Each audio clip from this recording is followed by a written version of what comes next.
Portfolio Committee on Police has expressed a disappointment with the plans by the police in the Eastern Cape to fight the extortion phenomenon in the province. The Portfolio Committee is conducting oversight on extortion in Mthatha.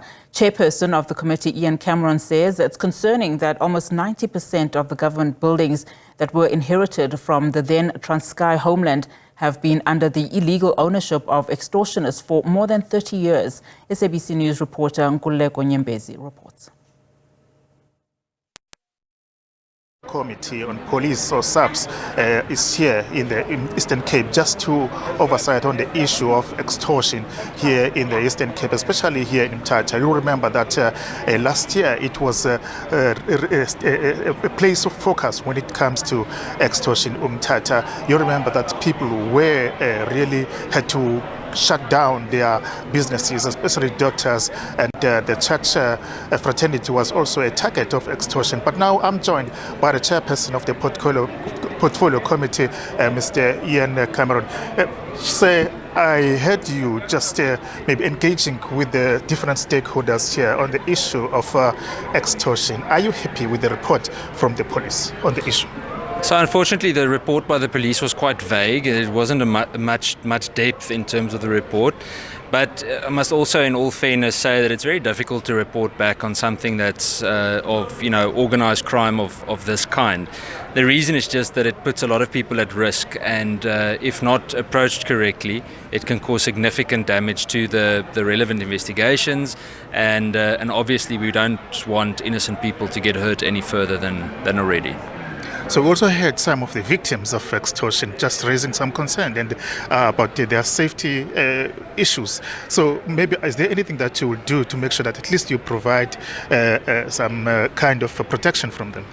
Well, we can't as a police committee provide the protection specifically, but there are several cases that we've noted that will be followed up formally.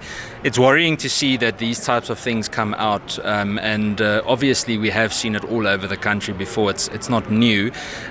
There's a broader system failure that I believe is in existence, and I also think that there's a significant leadership issue. We really struggle to see accountability with wrongdoing within the South African Police Service, and this is whether it's disciplinary or criminal of a kind. We just see that the lack of consequences really is significant. I mean, there's no way, and this is what we found today, that the kind of extortion that is experienced in this community, and all of us know who is involved, what they've done, where they've done it, but then the police claim not to know about it. There was one issue that was raised by the Eastern Cape Development Corporation that they're plus minus 30 years now. These government buildings have been under the hands of the extortionists. You must be very concerned about that. Extremely concerning. I think what worried me even more is the formal and open way in which these extortionists conduct their business. The fact that they've got proper letterheads with which they operate. They've got offices that they use. It's a formal business enterprise. It's become a lucrative business. I mean, the fact that we heard today about tow truck companies that insist on them being used and that you need to pay them if you were to use anyone else. There are all these different reports of all levels and sectors, and it just shows you how deep-rooted and how well connected or how well maintained this industry has become.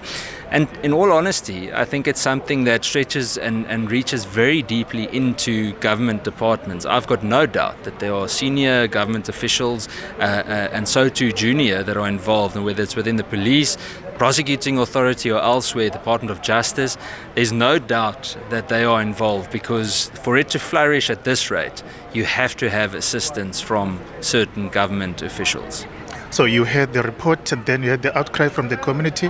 What are you going to do now as a committee next? Well, now we still have several visits to do, oversight visits to go and look at capacity at stations, challenges faced at stations that work in extortion-plagued areas. We then go to KZN, where we will do the same, similar engagements. A lot of our engagements have had to be actually cancelled due to the fear of engagement, where people are saying we can't engage because they'll kill us, and we've been threatened before. So we've got a lot of private engagements too, where people are reaching out anonymously to try and guide us in a specific direction. So it's not necessarily as simple as getting everyone together in a hall. Nevertheless, once done, we will set up the relevant report with relevant recommendations to the executive and so to police management. That will be put forward in Parliament as a report and hopefully be adopted by the National Assembly, and hopefully then see it become a resolution of Parliament. And then we'll have to keep the police accountable, the department accountable, to ensure that they reach a point of meeting all the necessary requirements and obviously fulfilling the recommendations that we've made.